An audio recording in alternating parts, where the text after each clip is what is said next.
Hey, Vanessa. Hey, Adam. I'm. What's happening today of all days? I don't know. What's this day different from all the rest? Well, clearly, because this is the first time that I'm going to release this episode of Uncertain Things, thank you for listening, on the day of recording it. That's the only thing that could at all be different. Yeah. That, and, there was an election last night. Well, all this pales in comparison to the fact that we had the pleasure of speaking with David French. Who is really one of my favorite people in the public space right now. I had a lot of fun getting to read his stuff, getting to read his book. So yeah, this was fun for me to get to know this intellectual that you admire. He is senior editor at The Dispatch, that Trump skeptic conservative magazine, and our neighbors at Substack. David also writes for Time Magazine and records the Advisory Opinions podcast with Sarah Isgur. And he's just released a book, ominously titled Divided We Fall, America's Secession Threat and How to Restore Our Nation. This ain't a feel-good book, but it is an amazing read. Yes. Really, really, really well written. And we get into this in the conversation with David French, but for me, really fascinating how he can get into the minds of people on the left and the right. Because I read him talking about people on the left and I'm like, yep, that's how we think. That's what we're afraid of. That's right. And then when he does the same thing on the right, I'm like, oh, that's what they think. That's what they're afraid of. So it was a really, really compelling read for me and really, really well written. So I highly recommend it. Regardless of what you do with this podcast, you should go and buy this book and support this wonderful thinker. And unfortunately, we had limited time, so we couldn't really get to some of the solutions as much as we would have liked to that David French puts forth, because we spent a lot of time, on brand for us. We spent a lot of time dwelling on what's wrong and the issues at stake. So if you do want to learn more about the potential we're betraying our tagline. Everything's broken. What? Now what? We're never getting to the now what. I know. We just dwell on the broken. We're just dwell on the broken. Maybe we should change that. On certain things, we dwell on the broken. But I will say this conversation was great, and in a moment of remarkable uncertainty, I do feel like listening to someone like David talk about the fact that we're all human and we're just talking past each other is in a way kind of optimistic, I guess. I hope so, and I hope that this is not just a conversation between people who are on the fringes of two big camps, but that this kind of energy could end up pulling more and more humans back to sanity. Yeah, and I think if you're watching the results and you're sad because the person you voted for didn't win, I do. For me, it has been kind of good to remember that it's not the end of the world. Like the other side are not subhuman. They are not voting for evil, and we will get past it somehow or other. Maybe. Or civil war. So those are the options on the table. I do. Speaking of the elections, I do have a small, I don't know if it's a surprise. No, it's a small surprise. After the David French interview, I'm going to play a little montage that I've strung together of some of our previous guests whom I asked to reflect on the election briefly in a 30-second chunk. So we're going to hear from Katie Herzog, Robby Soave, Tomer Persico, and, of course, Misha Thomas, the liberal who voted for Trump. That's great. Look at that bonus content, Adam. Way to go. Yep. If we had a Patreon, this would have been the Patreon content. But, enjoy it while it's free, folks. I suck at business. All right, let's get into that conversation. Here we are talking with David French. David, thank you so much for joining us. It's such a pleasure to have you. Oh, happy to do it. So we can't wait to start talking about your book. Yeah. But today being today, what are your thoughts? How are you feeling? How are you feeling? What are you thinking? Well, I'm a little mad at myself, to be honest, because I have long been and as I write in my book, polarization is very deep. We are very closely divided. There is very little kind of persuasion going on anymore. There's much more mobilization of one team against the other. And so, years and years of data would tell us that this would be a highly polarized election. And then we also had the data that said no, the polling data that said no, this might be an 8 to 10 point lead. This might be a Clinton-Dole scale defeat for the Republicans. And so you had sort of these two competing streams of data about polarization and polling, and polarization was correct and the polling was not. And I had a prediction before the election. I actually went with the polling. I thought that they had corrected some of the mistakes, and maybe they had from 2016, but then there were different errors this time. But I think that what we're enduring right now is just the fruit of negative polarization. It's so difficult to win voters over to your side, to take voters from one team to another team, and that's what we're seeing right now. It's funny to hear you say that, because I love listening to you on advisory opinions, and not to call you out, but I think at least 2 or 3 episodes or chunks of episodes were devoted to defending the polls against poll skeptics. Yes. Very vehemently. Of which Adam has been a very strong poll skeptic for the last 3 months. So I think part of his question here is, I guess, there's some indication in you there. Yeah, there's some unresolved tensions there. Are you dunking on me? You might be dunking on me. You and Sarah broke my heart is what I'm saying. Well, the thing was, I think the difficult thing when you're not a pollster and you're looking at polling data and kind of what mistake they made before in 2016, which was sort of this underweighting of the white non-college voter. And it appears that they're correcting for that, to all external appearances, it looks like they're correcting for that. And then the counter argument often is, well, there's people who are just kind of not being honest with pollsters, or sort of more reluctant to express their true feelings. And you're trying to hunt for that in data. And you don't really see it except in maybe some of these other pollsters like Trafalgar, for example. And they're way out here on their own island. And you're sort of default, especially if you look at a lot of data it's just part of your job, is you kind of give a side eye at the guys on the island, but every now and then, who's right? The guy on the island. Before we get into the good stuff, the Trump campaign earlier today held a press conference in Pennsylvania saying that they're definitely going to call on the Supreme Court to hold the vote count. I'd love to hear your legal perspective on this. And I'm a legophile, so please feel free to get technical. Yeah, I would be very surprised if the Supreme Court halted a count in Philadelphia, or in Pennsylvania. It has already received not one, but 2 appeals regarding the Pennsylvania count, and it has rejected the Republican position in both of them. Now, Amy Coney Barrett has not participated, and Amy Coney Barrett has not participated in those decisions, but it appears that the most recent one may have been unanimous. So there's a general pattern that we've seen in these SCOTUS cases involving election disputes, and that is that SCOTUS, as of pre-Amy Coney Barrett, was deferring to state election officials, but not permitting federal judges to alter state election rules. And that's called the Purcell principle, that essentially creates a cautionary principle that says that federally imposed changes in election rules close to an election day are disfavored. And so that's how you see what seems like an inconsistent result, where the Supreme Court lets stand Pennsylvania's 3-day extension in allowing people to get mail-in ballots post-election day, let that stand, but did not let stand a 6-day extension ordered by a federal judge in Wisconsin. Yeah. Right. And so if you look at the source of the election rule change, if it's coming from a state source, there's a greater chance that SCOTUS will let it stand. If it comes from a federal judge, at this point, it seems like almost no chance that SCOTUS lets it stand.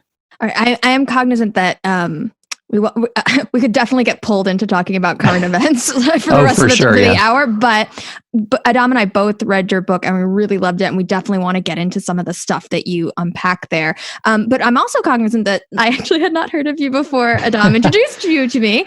I think probably because of some of the reasons that you write in your book, and that I'm very much stuck in my, my lefty silo here.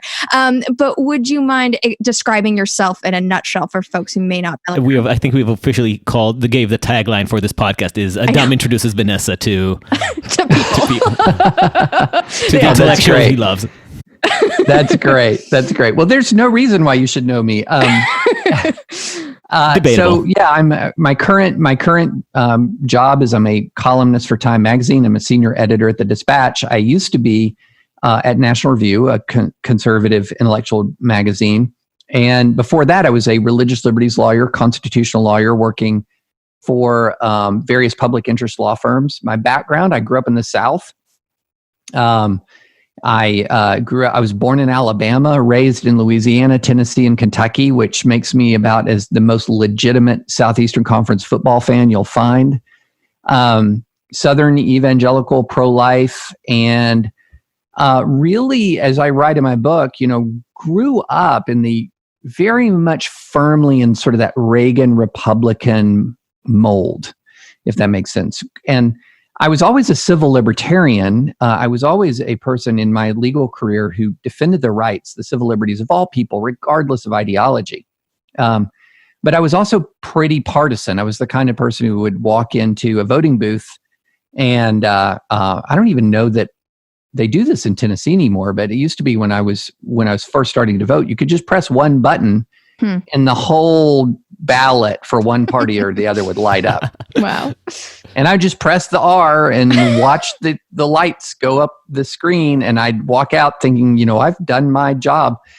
And I've become much less partisan over time and left the Republican Party in 2016 after Trump was nominated. So I'm one of the tribe, that very small tribe of never Trump conservatives that that pro-Trump Republicans like to tell us constantly at length and voluminously that we're irrelevant. But they can't stop writing about us. Just obsessing about it. To put it in perspective, you have a very startling line in the intro of your book in terms of what you considered as a younger man to be the biggest threats to American safety. Yeah. Should I read that line, Adam? I mean, it's pretty extraordinary. I have it written down here. So you write, and sorry to parrot you to you, but in 2007, I gave a speech at a conservative conference where I actually made this ridiculous statement. I believe the two greatest threats to America are university leftism at home and jihadism abroad, and I feel called to fight both. Then I went to war, and now I'm ashamed of those words. Yeah, that paragraph hit me like a ton of bricks. Can you talk about that change? Yeah, absolutely. So, you know how our American political language is sort of steeped in the language of war and conflict. I mean, it seems like we have, outside of war, there's like two areas where we use war language more than any other: football and politics. And our politics, even, we're more polarized now, but even in 2006, 2007, we're very, very polarized.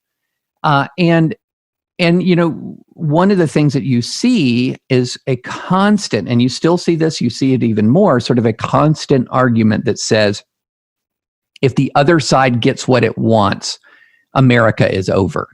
If the other side gets what it wants, it will destroy our democracy or end our republic, or, we've heard all the different phrases. And, I had been litigating for free speech on campus. I had been engaged in a lot of legal battles with progressives on university campuses.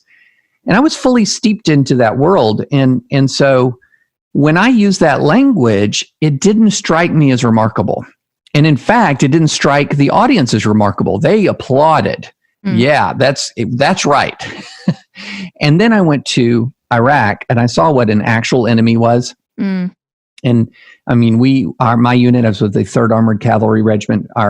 We fought the precursor to ISIS. They were transitioning from Al Qaeda in Iraq to ISIS. They called themselves at the time the Islamic Caliphate of Iraq. And all the awful atrocities you saw in 2014 in 2015 were happening in 2007, 2008 when I was there. And I just remember feeling like this deep sense of regret. Because, look, I lived in Cambridge, Massachusetts, bluest of blue. Ithaca, New York. I think it had a socialist mayor at the time, bluest of blue.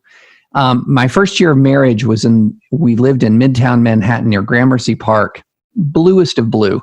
And we had a good life in all of those places. I had a good life in law school. I had a good life teaching law school. My son was born in Ithaca.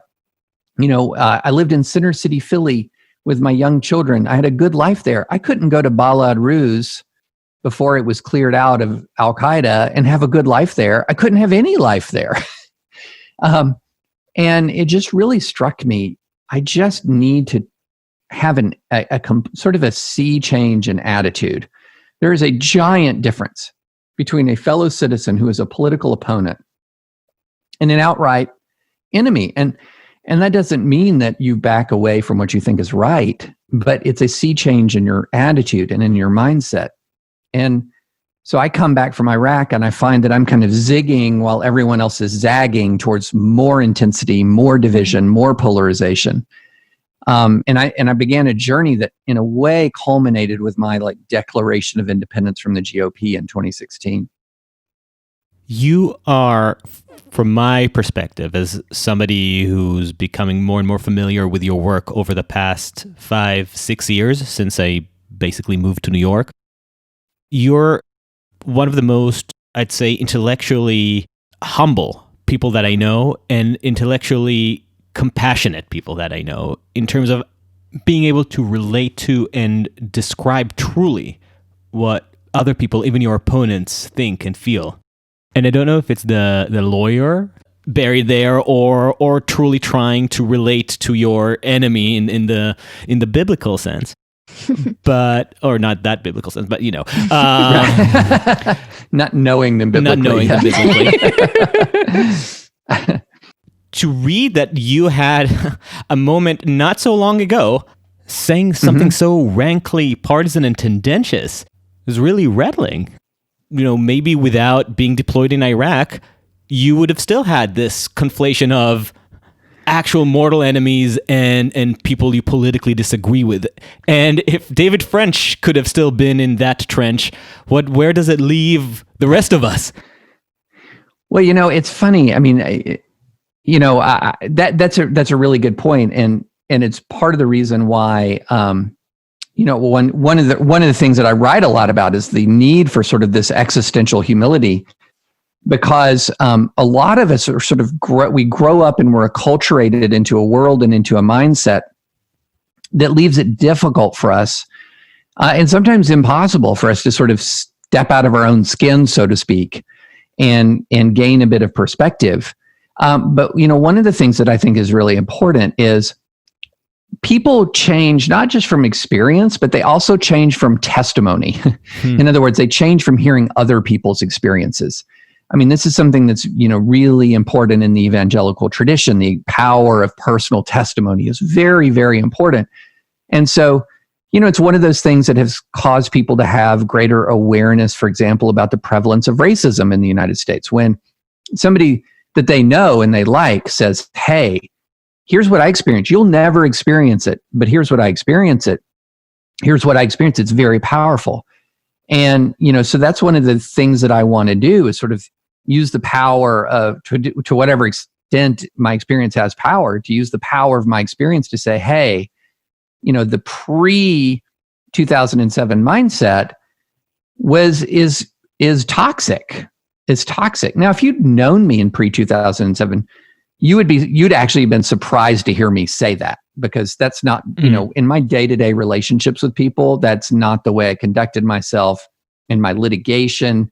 I learned at the feet of litigators who were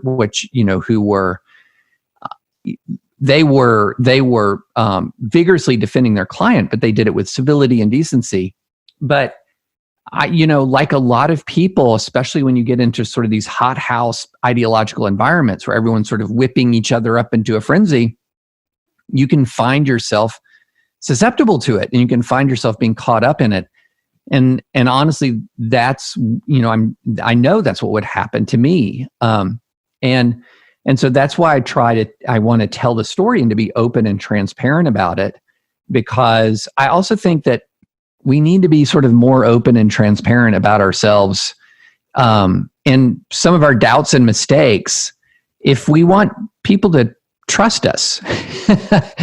I think if we cast ourselves as always having known, always having been right, yeah, that makes you a decent polemicist where, you can preach to the choir and kind of whip them up. But if you want to be somebody who is reaching across reaching across tribal lines and having any kind of ability to do that, I think, a degree of honesty and transparency is imperative. The radicalizing effect that you underwent is what you touch in your book as the pre-deliberation tendency. Yes. And I want to get into that in a second. I'm just wondering something that Vanessa and I were talking over in the kitchen, preparing for the interview. Roommates, by the way. Fantastic. Do you think that if you weren't deployed in Iraq, you would have been on the Trump train today? Ooh, that's a very good question. I tend to think no, and I'll tell you why. I've always had a bit of a contrarian streak. And I centered a lot. I came of age politically, I first sort of began to engage in politics from the standpoint of interest during the Reagan era. But activism was during the Clinton era. So I was in law school from 91 to 94. Clinton's elected in 92. And that's when I really got engaged as an activist. And I distinctly remember the level of outrage that I had at Clinton's personal misconduct. And I thought it was disqualifying. Like the way he treated Monica Lewinsky, the lies under oath, the efforts to obstruct justice, I thought it was disqualifying. And I can't imagine looking myself in the mirror, Iraq or no Iraq, if I was going to be on the Trump train in spite of the Access Hollywood tape, in spite of the hush money to porn stars, for which somebody's actually sitting in prison for that particular scheme, in spite of the unbelievable record of sexual predation that is corroborated and corroborated and corroborated. I just can't imagine being in a situation where I could look myself in the mirror, because I've always really hated this sort of notion that somebody else's misconduct justifies and rationalizes my own. In other words, I'd say, oh, look, Democrats, you supported Clinton no matter what in 98, so I'm free to do the same. I don't think that that's a moral principle. It's not a moral principle that I recognize. So I don't think I would be on the Trump train. Now, I will say that it was probably easier to jump off it or to not board it because of that experience. But I've actually thought a lot about that, whether or not I'd had the experience would I've been on there. But I don't know. Maybe I'm wrong. It's on Earth 2. Maybe maybe I've got a MAGA hat on in Earth 2, but I don't think so. So, but clearly a lot of people that have got on board the Trump train, right? And I think you do a really excellent job in your book of explaining how people got there, put folks on the right and vice versa on the left. So would you mind talking a little bit about that this idea of the big sort and how we ended up getting on these trains going in really different directions? Yeah, absolutely. So there's a few things that are happening together at once that are very, very, very powerful. It's not even political. It's just cultural and human nature working together. And one is this concept called the big sort. And this comes from a 2009 Bill Bishop book that says, we're moving and living around people of like mind to an ever greater degree. To the point where in 2016, we'll see what the statistics are in 2020, but in 2016, more people lived in what are called landslide counties. Those are counties where one side or the other wins by 20 points or more than any time we'd been measuring the statistics. So you're You're clustering with people of like mind. Not just like mind politically, but like mind religiously. Church attendance maps chart political maps, chart TV watching maps. I mean, you tend to live around people who watch the same things on TV. So Game of Thrones is like the Hillary map, and The Walking Dead was like the Trump map. And so you're really walling yourselves off into these like-minded enclaves. And that has a really interesting effect on people, that when people gather amongst when you gather amongst people of like mind, you all tend to get more extreme. And this is a Cass Sunstein concept called the law of group polarization. And that means that sometimes it can get so extreme that you can have a group that will become more extreme over time than the most extreme person at the start of sort of the group deliberation or the group dynamic. And you see this happening in American politics, that we used to have this sort of really big bell curve where most people were center right, center left.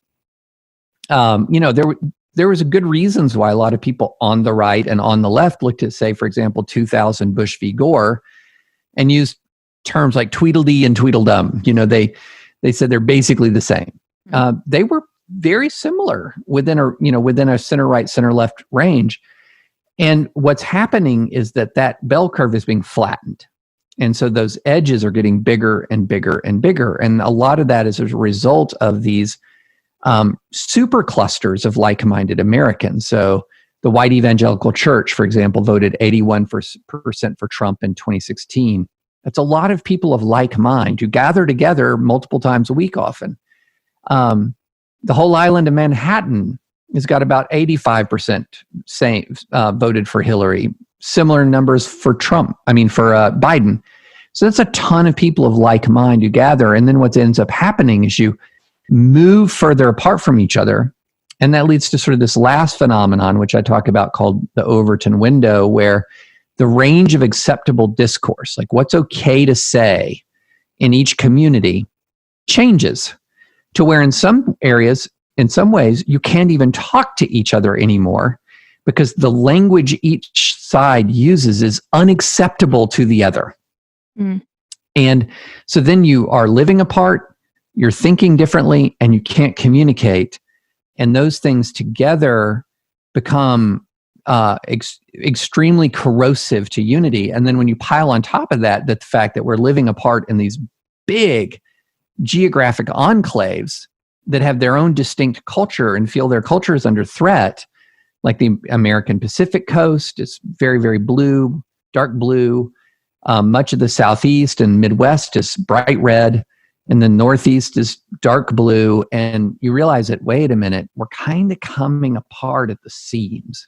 This concept that a group that is already self-sorted to some extent ideologically deliberates within itself to reach, rather than moderation, but a more extreme position than what it held before. Is that something you encountered personally? Boy, my personal experiences of it, because I grew up in the South, I live in red America right now. I'm very, very intimately familiar with the migration, for example, of thinking on the right. And so, for example, I'll give you a good example. Gun rights. So in 1986, and I pegged that date because that's also sort of a good date to peg the start of the same-sex gay marriage movement, same-sex marriage. And I kind of chart how two movements, one starting in blue and one starting in red, really took off in a way that worked a very, very large change in a very short amount of time. And on the right, it was gun rights. And so in 1986, the vast majority of American states did not grant a person a right to carry a gun outside the home. You didn't have a right to do it. You lived in a state that was either a no-issue state, it would not issue a concealed carry permit or a carry permit of any kind, or a may issue. In other words, you had to ask permission, and it could be granted or not granted. Well, move forward to 20 years, and that just flips on its head. Move forward 25, 30 years, and not only do you have all but maybe 2 or 3 states are shall issue states. In other words, they're going to give you one as a matter of right. You have a right. As long as you can lawfully own a gun and pass the test or take the class, you're going to get a carry permit. About 15 states became what's called constitutional carry, which means you don't have to get a gun permit. The Constitution, the Second Amendment, is your gun permit. If you can lawfully own a gun, you can carry it. And I can remember, if I was in law school, I was in law school 91 to 94, and you said to me, David, constitutional carry is going to become a bedrock position of Second Amendment activists, I would say, what? What is that? So this was not a long-term goal of the Second Amendment crowd 20, 30 years ago. I mean, for some it may have been, but I was sort of like, I wasn't an NRA strategist. I was just a standard issue Second Amendment supporting conservative, and so I'm not sitting there thinking, here's the goal, constitutional carry. I didn't even know what it was. Like, I didn't even know about it to have it as a goal. And then fast forward 25 years, and I was in a conversation with a Tennessee gubernatorial candidate, and before the last Tennessee electoral cycle, and I said, "What's the most common?" Just out of curiosity, what is the most common question that you're asked on the trail? And he said, "Oh, that's easy. When is Tennessee going constitutional carry?" And so that's a big cultural change, and it's one that moves these red areas that have really embraced this very far away culturally from blue areas of America. So if I walked into, for example, San Francisco, and we started talking gun rights, and I started advocating for constitutional carry, A, I'd have to explain what it was to a lot of people, and B, as soon as they learned what it was, they would wonder if I had landed from the planet Mars. Like, who advocates for that? And you can go through different issues that are hot button issues. And not only are the two sides not in the same ideological universe, advocating for one of those positions from within that ideological universe can get you banished. It can get you excluded from polite society. And as a result, we get two separate Overton windows instead of one collective shared idea of what was acceptable norm. Yes, exactly. And those two windows are moving further apart. Yes, so it makes it really hard to even have conversations. Yeah. On issues that are of deep importance to people, and that's one of the things that then leads to, instead of conversation, it's you engage in conflict that feels very zero sum. Either win and have my core rights vindicated, or I lose and I lose something too precious for me to even contemplate losing. But these are not sufficient terms for secession. They're not even sufficient sociological, psychological terms. So what are you seeing on top of that? I think those terms are sufficient for misery. They're certainly sufficient for polarization and misery and anger and fear and all of the things that afflict our body politic. But to make secession, I think, something real, you have to, and I went back and I looked at 1776 and I looked at 1816, 1861, the two secessions in American history, one from the British Empire and one from the Union. The one from the British Empire for liberty, the one from the Union for the evil cause of slavery. And what did they have in common? You had geographically contiguous, culturally distinct regions that believed their culture was under attack to the point of actual physical fear. So the colonies, for example, they had very profound differences with the British Empire. They had very profound differences with Parliament and the Crown, but it kicked up several notches when the British regulars arrived in Boston. And as we remember from history, the Lexington and Concord confrontation came when regulars were on an actual raid, trying to seize arms from the colonists. which ramped up physical fear.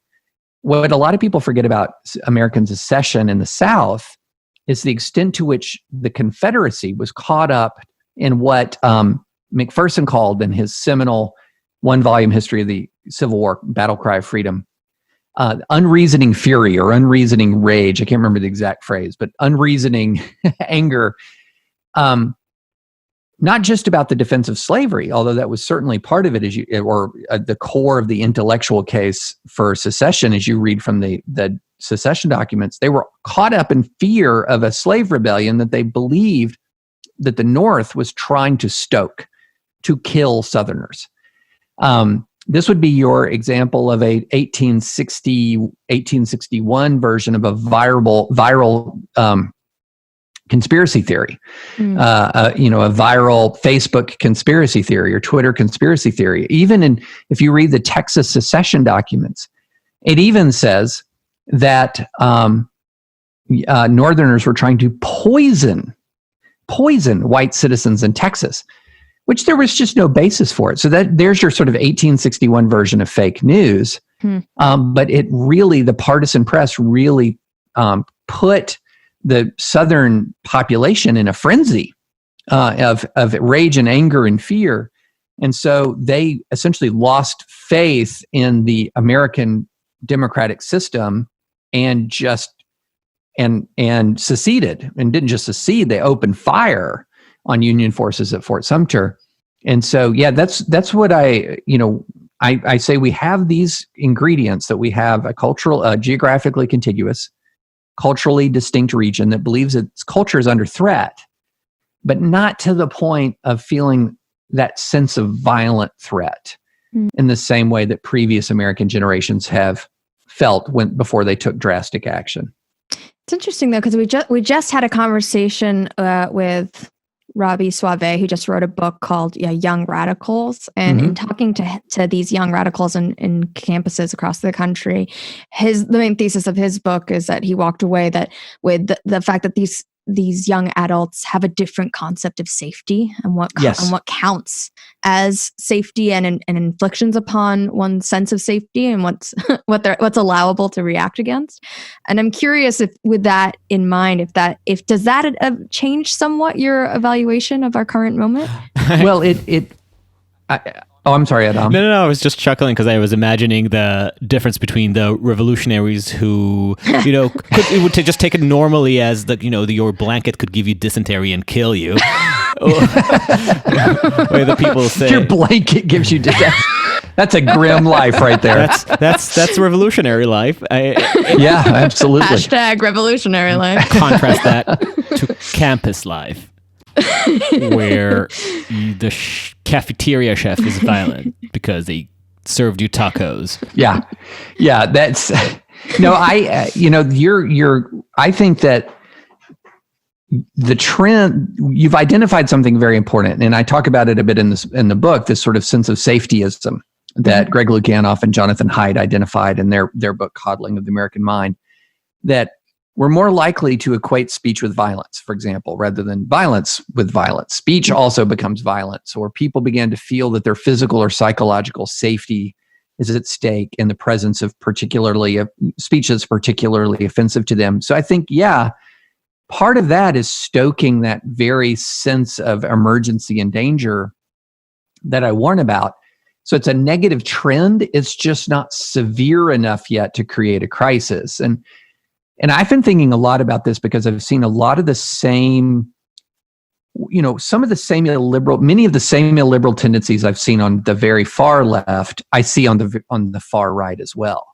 But what's very interesting to me is that it's not the same age demographic. So I feel it seems like on the far left, you have a younger age demographic that is much more likely to sort of take the speech as violence idea. On the right, with the exception of sort of this small cohort of MAGA youth, the larger cohort, say of young evangelicals, for example, is much more open to discourse than their elders. And so the older segment of the evangelical public seems much more focused on grievance, much more prone to try to engage in kind of the cancel culture of the right. And oddly enough, and often replicating some of the same behaviors. And so, for example, that you've seen in sort of what they would moral call majority snowflakes. 90s moral majority types. Right. You know, the same people who boycotted Disney in the 1980s get really, really, really angry if, like, Liberty University, the largest evangelical university in the United States, hosts for a conversation a Trump critic like John Piper, this Christian pastor John Piper. In fact, John Piper is one of the most famous and widely followed pastors in America. Liberty took down his convocation presentation. Liberty removed it from its website. Deplatformed him. Deplatformed, exactly the kind of thing that, you know, when I was president of the Foundation for Individual Rights and Education, we would condemn when a university said, nope, sorry, we're not going to have this commencement speaker. But often the pressure to deplatform is coming from different demographics. This is the point in the episode where I bring in my Israeli origin.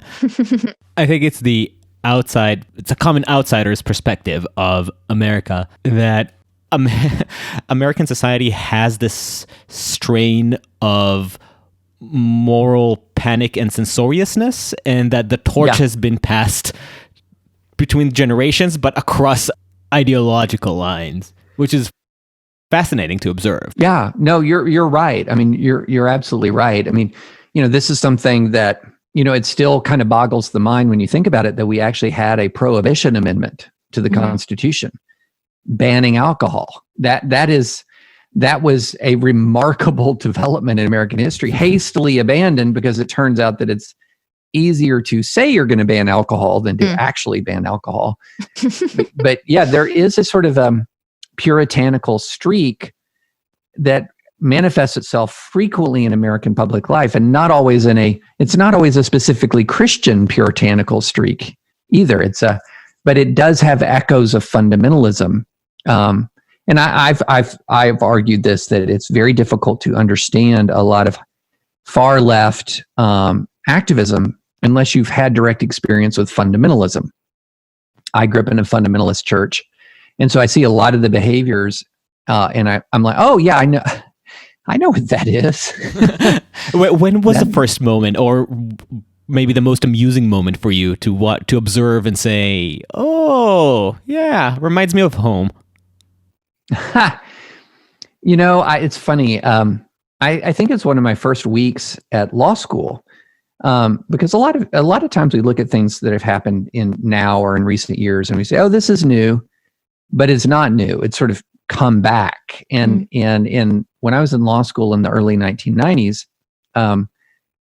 this was what you might call the first wave of political correctness. This is when it was very fashionable in the Ivy League to actually shout down people in class if they said something you didn't like, harass people to the point of calling their employers to try to get them fired, send them, you know, I'm not going to call them death threats. The notes I would get would be like, "Why don't you go die?" Which is more like a death aspiration. like I'm not going to kill you, but I hope somebody does. Death proposition. Yeah. And I remember talking to people, and they had never met in their lives, say a Southern evangelical, never met one, never talked to one, never met an evangelical.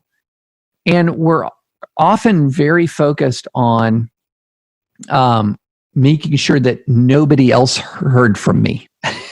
And I thought, man, this so reminds me of growing up in a church that was saying that really didn't know many people outside of the church, and was also focused on sort of silencing or suppressing, the boycott culture. I mean, a lot of folks think that's new, but this is something that, like, you know, that the religious conservative world embraced with both arms in the 1980s and early 1990s. And I thought, oh, wow.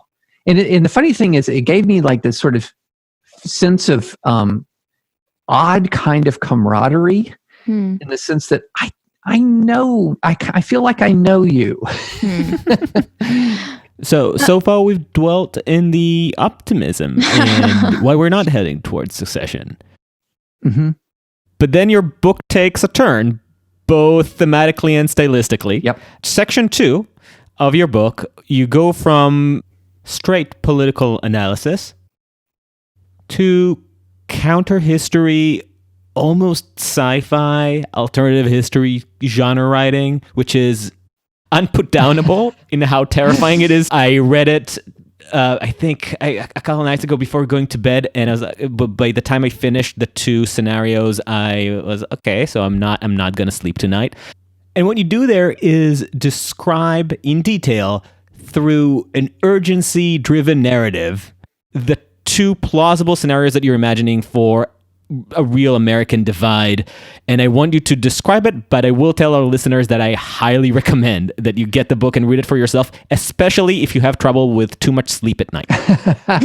Well, one of the things, because I have been talking a lot about a polarization around the country. Do you remember when we had these things called speaking engagements? I vaguely, from the back of my mind, but I used to give speeches and I would talk about polarization and I would talk about these very themes.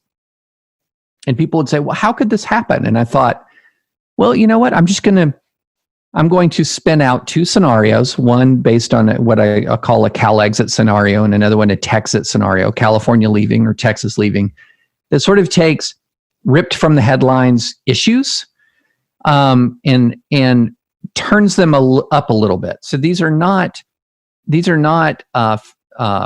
what you would call immediate future scenarios. They're sort of medium-term future scenarios where all of the trends that we've talked about keep happening. We keep walling off geographically. We keep having more animosity towards each other. And so in the Cal exit scenario, I walk through a situation where there's just a series of terrible mass shootings culminating in another awful, awful mass shooting in a school that triggers a reaction from the California legislature to ban the kinds of weapons that were used in the massacre. Not all guns, but the kinds of weapons that were used. And then an immediate reaction from and as I describe it, this might sound familiar to some folks, a Republican administration that was not elected with a popular vote. And with a Senate, of course, that was sort of moving in the tendencies we see now, where a decreasing number of Americans are responsible for controlling the Senate. And this sets up a showdown between the federal government and the state government that just escalates and escalates. And I don't project a civil war at all. I don't think I don't think the army would fight itself. Like, I don't think that would happen. But what I project is something along the lines of a divorce. And the Texas scenario involves a combination of increasing pro-life sentiment in southern states. And, I talk about the wave of heartbeat bills that were passed through the South in 2018, 2019, and combined with a reversal of Roe, which then leads to court packing and a confrontation with these states over not just abortion rights, but religious liberty. And one of the things that I have in common to both of them is sort of, there are historians who referred to the generation right preceding, the political generation preceding the Civil War, as sort of the bumbling generation, that statesmanship was lacking, shall we say. The generation that effed things up. Yeah, and I don't know what y'all think about our current political class, but I don't see a giant amount of statesmanship. And so what I imagine is a political class that's better at throwing fuel on the fire than sort of suppressing the fire. And, one of the things that we learned from history is that events can get their own momentum.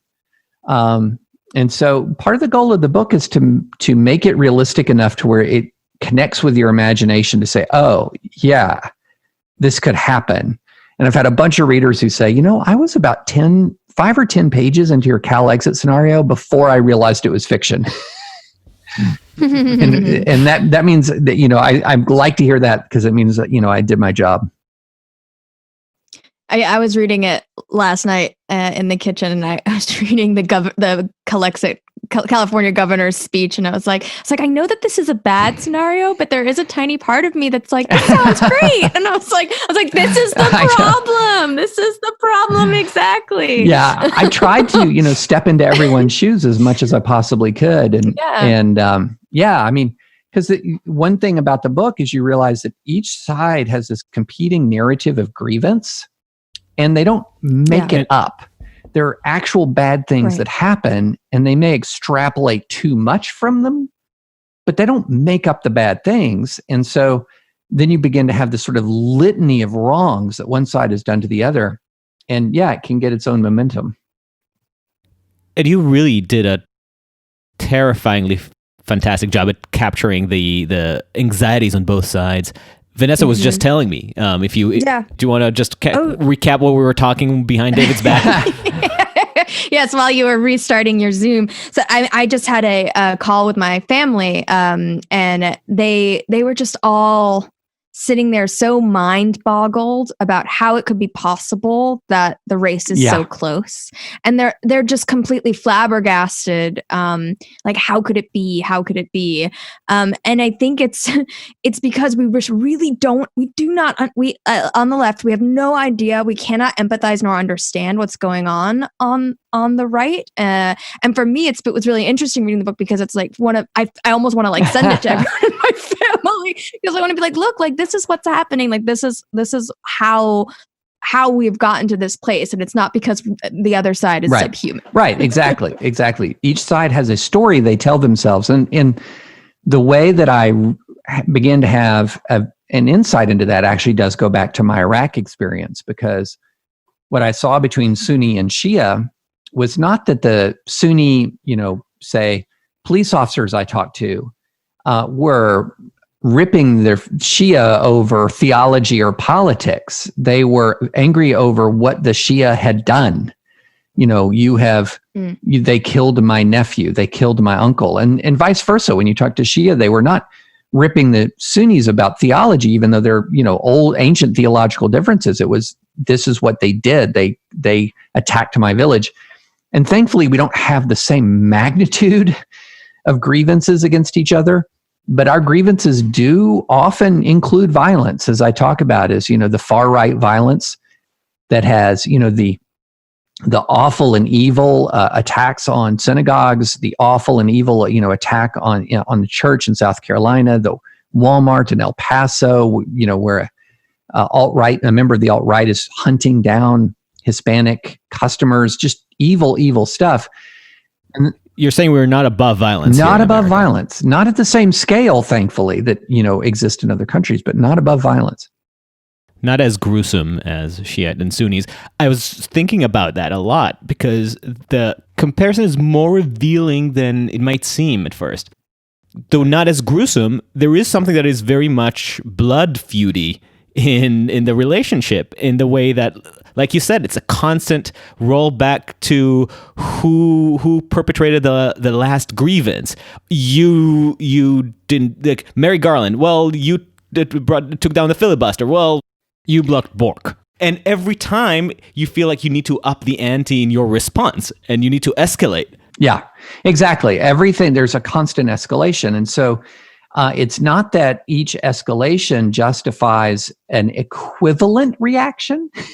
It's that each escalation justifies another entire escalation. So, if Harry Reid cuts off the filibuster for lower court judges, well, then Mitch McConnell's going to get rid of the filibuster for Supreme Court judges. I mean, each thing justifies another atrocity. And so it is, that's where we end up. And we're in this kind of doom spiral of ever escalating, and we're always feeling justified by the next escalation. And then our escalation justifies the next escalation. It's sort of like, how there's the law of motion, every action has an equal and opposite reaction. In politics, it's like every overreaction has a greater and more extreme overreaction attached to it. And without any moderating force from government or leadership, or even public leadership, it's not gonna come down. And right now, both on the highest levels of government and in the lowest level of political media and online conversation. All the incentives are pointing to more fuel. Exactly. The incentives are aimed towards a more fuel. I love that the characters, though they in your narrative, though they were nameless, and they had a very clear echo of familiar figures from our current political reality. And specifically, I was the Supreme Court scene, which was, I could almost see the characters there, the grimacing justice who's attacking the California attorney over gun rights, who is normally taciturn. Who could that be? Was that you just being intellectually playful? Maybe trying to entertain yourself and your reader? Or are you actually trying to reach these people and maybe tell them, this is what could happen? Pay attention. It was much more designed to make it feel real. Because the more I could connect it to identifiable characters, the more I could connect it to sort of an identifiable disposition or personality, the more I thought that it would connect with the readers and they would see this as a possibility rather than some sort of like fantasy fiction.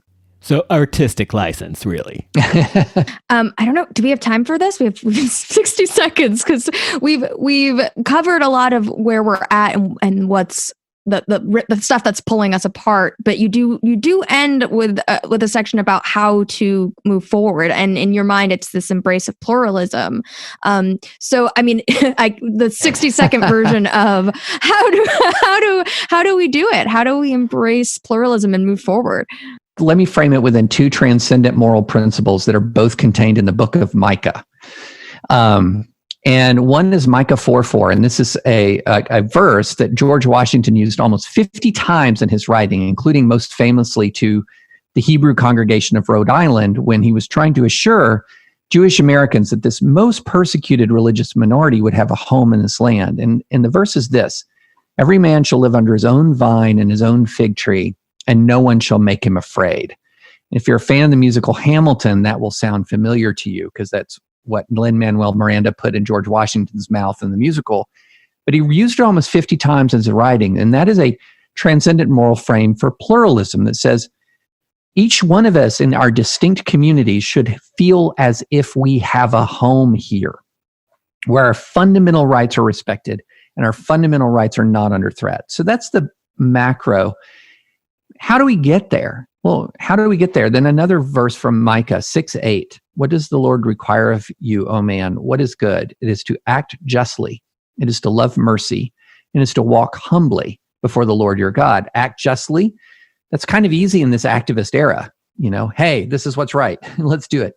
Loving mercy is hard. That is to humanize your political opponents and to have grace for them even when you believe they're wrong. And then humility might be the hardest of all, because it acknowledges the complexity of the problems that we have and our own limited knowledge and understanding to deal with them. And so I think that those three things together, the means are the act justly, love mercy, walk humbly, towards an end where every man sits under his own vine and fig tree and no one will make him afraid. All right, words to take us into this, to the next day as we await and see how the politics unfold. I will just pin there that you write in the book specifically about the importance of accepting some neutral rights as things that are unquestioned across the board, which would have brought the next question, but how do you determine that? Because I would assume that Second Amendment people would say that guns are a neutral right. But yeah, there's no sort of utopian way through this. You're going to have conflict. You know, you're going to have disagreement, but it's manageable disagreement. It's manageable conflict. Just this last word, that one of the best ways I've heard pluralism described and sort of this classical liberalism of our founding is that classical liberalism and pluralism are the best Civil War avoidance mechanisms man has ever devised, which doesn't mean it's utopian. It's accommodationist. It lets people who disagree with you live and thrive beside you, even as you try to live and thrive beside them. And it's a change in cultural temperament rather than in policy. Correct. Exactly. Often it is, yes. David, thank you so much. It was such a pleasure talking to you. Thanks so much for having me. I really appreciate it. Do tell Sarah that we in the household are also big fans of Pandemic Legacy. Oh, excellent. I will. She's texting me right now to join the podcast. So okay. Thank you so much, David. Okay. All righty. Thank you, guys. Bye-bye. Thank you. And now, as promised, here are some of our previous guests commentating on the past 24 hours. This is Katie Herzog, the co-host of the Blocked and Reported podcast. I'm recording this around 7 a.m. West Coast time. I've been up since about 5, listening to the news and scrolling through Twitter and trying to figure out what the fuck is going on. It appears as though Donald Trump has outperformed expectations, at least the expectations of much of the mainstream media and the polls. I am disappointed in this. I am not surprised by this. I learned in 2016 that the media, much of it at least, is disconnected from the American voter, and polls don't necessarily reflect how people are going to vote. I don't think that we should be totally surprised to see similar results again. And I hope that this time around there's some deep introspection on the part of journalists and pollsters and Democratic strategists about why exactly Donald Trump appeals to so many people, and not just white people. He appears to be doing better among Black voters, Latino voters, Asian voters, LGBTQ voters than he did in 2016. Why is that? I'm not sure, but I think we need to think about it and not just sort of write these populations off as bigots, as racist, as sexist, as whatever. I still have hope that Joe Biden will eke out a victory, but this is clearly not the blue wave that a lot of us were hoping for. Hey, there's always 2024. Katie really captures the haven't slept for 7 hours aspect of this night, which I wholly share. Here's Robby Soave, who's for some reason energetic. Reason Magazine senior editor and author of Panic Attack. Well, my quick thought is that Biden still looks likely to me to prevail, albeit by a far more narrow margin in the Electoral College than expected. Indeed, this means that though Trump is going to lose, no one has lost more than the pollsters, who it turns out totally got it wrong and actually could not find or identify or speak with the supposedly shy Trump voters. It turns out that was true, that these people were being undercounted, that the media had 4 years to kind of find and understand and relate to these people and totally screwed it up. And as a result, I have a hard time believing that Trump will really be repudiated whatsoever, given that this is likely to be a very narrow loss, albeit a loss. It looks like Biden is going to prevail. Here's Tomer Persico, religious scholar and UC Berkeley visiting professor, author of The Image of God. I was expecting a landslide for Biden. I was really optimistic, and no doubt I was in shock when the first results came, as many, I assume. The news is that Trump is not only Trumpism, but Trump himself is not going anywhere. The news is many different ethnic groups don't go along with identity politics as we think they should. And the news is that we are living in a different world than we might have thought. And the next few years are going to be dramatic in many ways and reshaping our politics. This is a time, I would say, of realignment, of tectonic changes in politics. And I think not many Democrats nor Republicans understand quite the shift that is going on right now. I will say another thing, and that is that we are going to witness over the next few days how robust and really deep-rooted the American democratic system is.